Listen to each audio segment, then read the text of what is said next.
Dynamic workforce planning, we talked about it 3 years ago. What are you seeing, Pierre? Well, I mean, first of all, the stakeholders are not the same.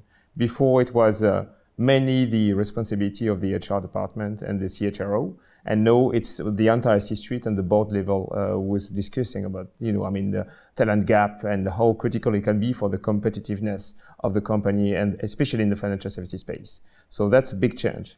I think the other change I do notice is that, before you had a very top-down approach. You tend to cascade and you had, a small bunch of people very strong in expertise and trying to do that on an Excel spreadsheet. And it was very cumbersome, to be honest. And there was a lot of pushback from a lot of stakeholders. Now we have switched to a more bottom-up approach, more participative, where we ask the employees, what do they perceive, as competencies and skills to be acquired in the future? Yeah. So what I'm hearing is on the supply side, there's been a focus because we're understanding people's skills, their profiles, we're engaging them in that process. On the demand side, whilst you said there's more investments, it's a strategic topic. There's a lot of companies, a lot of financial institutions looking at their different business scenarios based on drivers like technology, drivers like geopolitics that can actually influence where you locate work. The interaction of both of those and the dynamic modeling of demand and supply,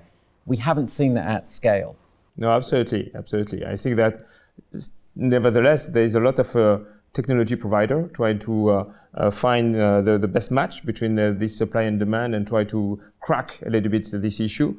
And innovation is, of course, very relevant in that space, especially given the fact that, employees can declare, what are their competencies, and therefore you can try through analytics and through algorithm, try to find, an optimized supply and demand. And so that's a very emerging trend, which I think will make, a breakthrough in the coming years. Yeah. I would add that in functions that have implemented technology, whether it's cloud or robotics, like some of the control functions, they've actually implemented that workforce planning quite well, and actually then have a plan to say, how do we either transition people out or upskill them into different roles?